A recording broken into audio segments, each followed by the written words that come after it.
So yun, good day, hello mga idol. So may gagawin ngayon tayong Sanyo Dynamic 21 inches. So may kamukha to mga idol, ayan. So yun, hindi pa rin natin nabubuksan. Ito, hindi pa rin. So pareha sila ng problema mga idol, no? Kakarating lang tong isa eh.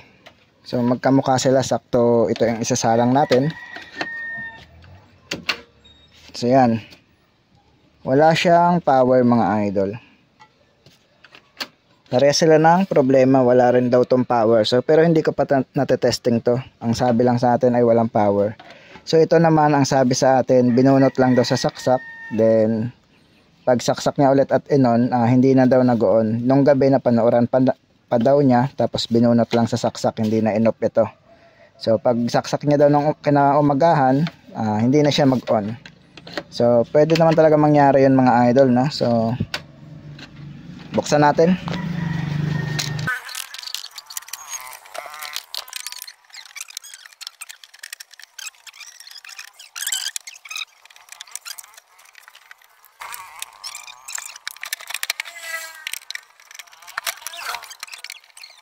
So halatang matagal nang hindi nabuksan mga idol. So puro agaw na.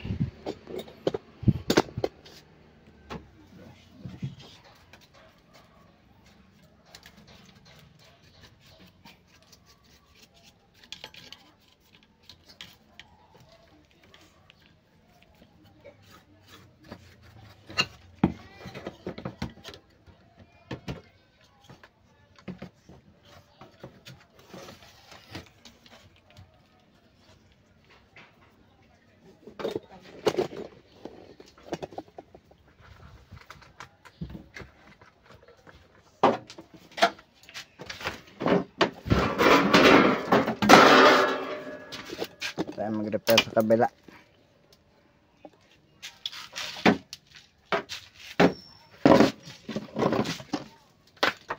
So pag ganyan mga idol, isad natin TV.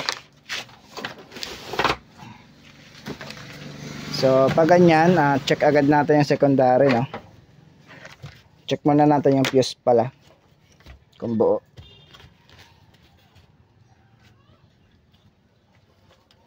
Hindi natin makita dahil maitim na yung fuse, madumi. Hindi naman siya, hindi ko alam kung sunog. Hindi makita yung gitna kung buo. So tester na lang kung may continuity. So yan. So buo naman yung kanyang fuse. Ibig sabihin proceed na tayo sa secondary. Ganyan tayo mag troubleshoot kapag buo yung fuse, secondary agad para mabilis. Check natin kung shorted. Dapat hindi siya sagad sa zero gaya ng sabi ko dati. Ayan, nakasakto tayo sa zero. Connect nyo lang to sa B+, tapos ground. So kahit dito na sa gilid ng tube or kahit anong ground na makita nyo, pwede rin dito sa ground ng RCA. So dito na lang tayo sa tuner. Ground ng tuner, then B+. So hindi naman siya sumagad sa zero, no? Baligtarin natin. So pumalo at bumalik. Ibig sabihin hindi shorted yung secondary natin, pero walang power. So saksak ulit natin mga idol. Magbo-voltage check na tayo, no? So gamit tayo digital para mas makita nyo mga idol. Baka kasi yung iba ay hindi makasunod kapag analog ang gagamitin natin.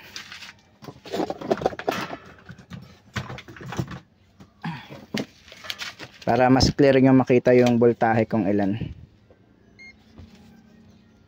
Sa primary ulit tayo mga idol, no?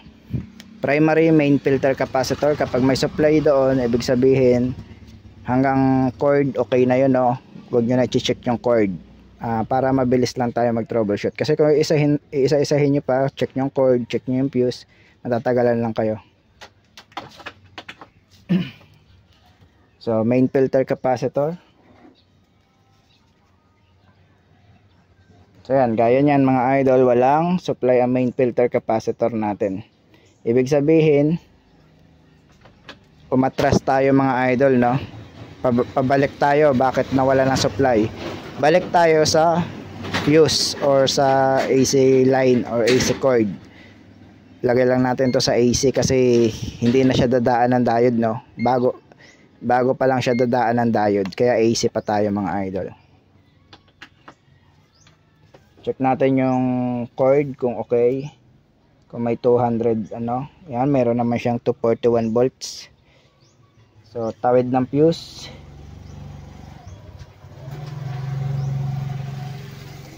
Mali.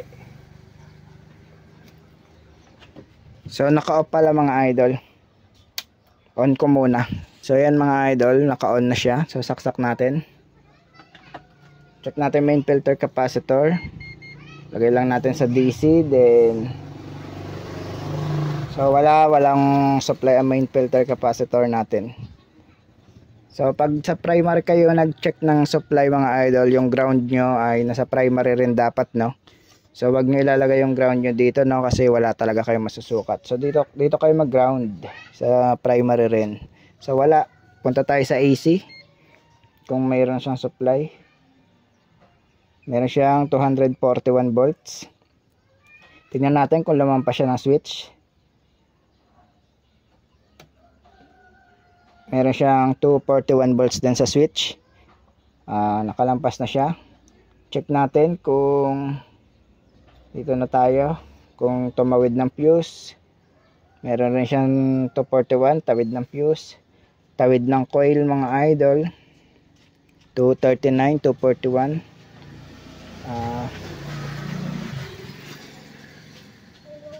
So ito papunta ng resistor, at ito naman papunta na to sa diode.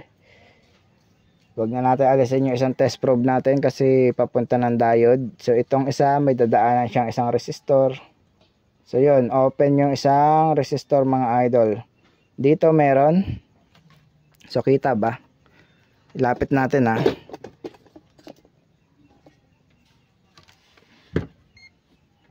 Dito, ito yung coil. Yung sa ilalim, ewan kung kita na, may circuit punta dito. Ito yung resistor na sinasabi ko. Itong isa papunta na to ng bridge type rectifier diode. So itong isa lang gagalawin natin, yung nasa ilalim, kasi papunta yan dito. Pagdating dito meron pa 241 AC. Paglampas nyan, doon na siya naputol, 'di ba? 241, wala na paglampas. So ang gagawin natin mga idol, ibig sabihin yan, shorted yan sa primary, no, kapag na-open to. So check natin kung shorted. Buzzer test natin yung capacitor mismo. Ayan, no, 1.5 ohms. 'Di ba? Sa capacitor tayo mga idol nag test point ng resistance. Hindi yan ma-open kapag walang shorted, no? So malamang sira yung regulator na to. Yan, baligtaran, tutunog. Dapat gaya ng secondary, tutunog pero nawawala. Yan, tumunog, nawala. Baligtarin natin.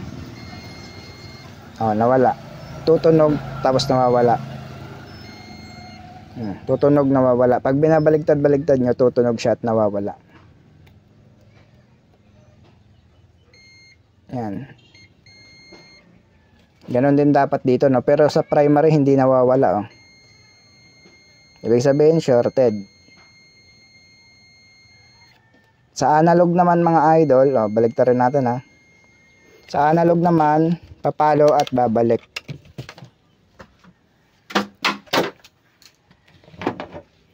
Lagay lang natin to sa times 10. Papalo at babalik sa analog mga idol. Papalo. Pero sa positive na to at positive ng capacitor, okay lang na hindi pumalo, no? Negative to negative.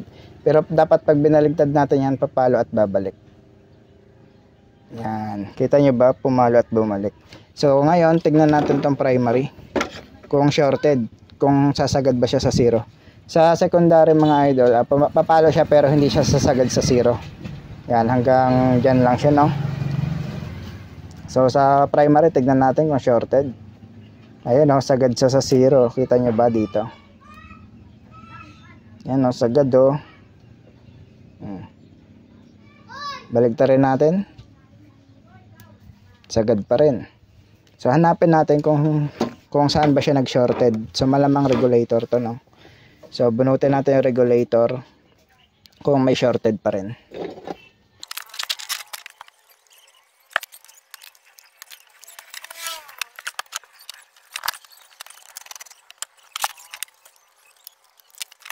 So ayan na mga idol, nabunot na natin yung regulator nya. C4429 yung kanyang part number. So ngayon check natin kung sagad pa rin sa 0 yung resistance, no?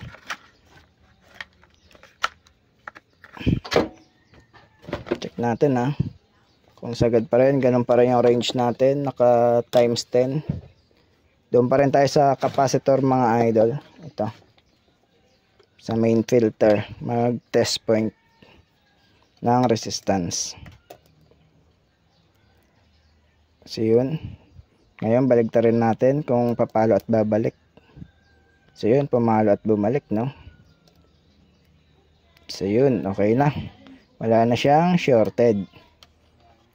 So pwede na natin kabitan to ng regulator. So pero bago natin kabitan ng regulator, check natin yung kanyang driver, no? Baka shorted rin. So okay naman. Okay naman mga idol. So bali yan mga idol, tinanggal ko na rin yung kanyang resistor tapos yung regulator. So ang value ng resistor 3.9 ohm K. So 5 watts. So 3.9 lang to mga idol, no? Huwag niyo napansinin yung K, tolerance. So ang gawin natin, so bakit nga ba hindi pumutok yung fuse? So dahil nag-open yung kanyang resistor na 5 watts. So yung fuse buo pero yung resistor ay open. So ito ang nag-open, hindi yung fuse. So palitan muna natin mga idol, hanap muna tayo ng pamalit. So ito na mga idol. Bunot lang sa board yung ipapalit natin. So wala tayo makitang 3.9 ohm. 3.9 ohms. Open na tong isa. Ito yung 3.9. Ito yung dating nakakabit. So yan, open na. Hindi gumagalaw yung tester. So meron tayo ditong 2.9 ohm K. 2.9 ohms. Hindi yan 1,200 ohms ha. 2.9. 1.2 ohm lang yan mga idol. So hindi yan 1,200. So tolerance lang yung K mga idol, no? So tester natin. So yan, good. Sagad sa 0 dahil 1.2 lang to. Kahit i-times 1 natin to, sasagad nasa 1 point ano yan, something kapag naka 1 tayo. So yan, nasa 1 kasi 1.2 to. So ngayon check natin tong, balik natin sa times 10 para makita natin kung may leak or kahit 1K, no? Times 1K. Ito 5297 ang ipapalit natin. Yung dating regulator niya ay 44 C44. So ayun, mag-focus C4429. So ito yung shorted. So yan, oh, sagad sa 0, 'di ba? Kahit baligtarin natin 'yan, sagad yan sa 0. Kahit yung negative yun nandito, sagad sa 0 yan mga idol. So itong isa, so check natin. Ano to, dahil siyang umpisa NPN. Yan. Check natin. Oh, good. So dapat dito hindi siya papalo. So yan, walang palo, walang palo. So baligtaran ulit natin, pumapalo.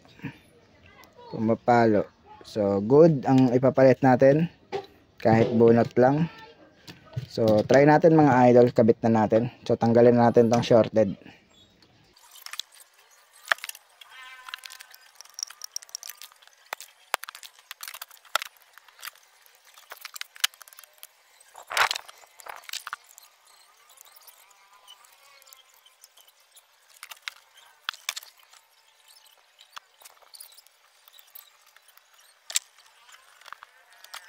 So bago natin i-on, double check natin, no? Baka may shorted pa rin. So yan, baliktarin natin. Dapat hindi yan papalo. Papalo siya pero babalik.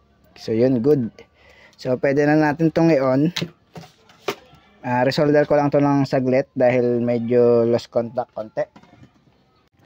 So bali, nakabit na natin yung kanyang regulator mga idol, tapos yung resistor. Ito yung shorted, tapos open yung resistor. So voltage check naman tayo mga idol, no?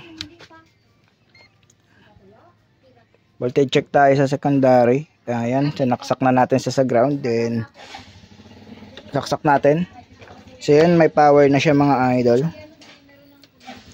Check natin yung kanyang B+ mga idol, no? Yung ganitong Sanyo Dynamic, umabot to ng 130 ang B+. So yan, meron siyang 132. Lagyan natin ng backlight.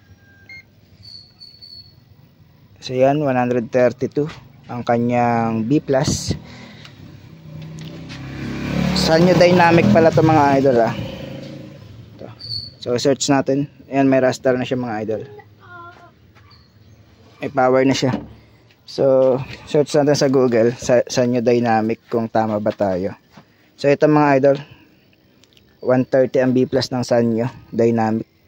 So tingnan natin, 132. So okay lang yan, no? 2 volts, sobra ng 2 volts. So linisan ko muna yung board mga idol. So check na rin natin kung may mga bloated na capacitor, kasi sa mga Sanyo sakit niya, no? Bloated capacitor din, para iwas back job mga idol.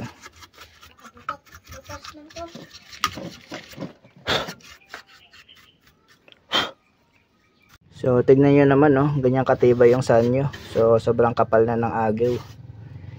Linisan muna natin. Gusto ko yung si Tupad o standby. Alam mo, maganda siyang inspirasyon na aral. Alam mo bakit? So okay naman mga idol. So malabo lang yung antena natin. Kahit na economic situation mo sa buhay, mahirap ka,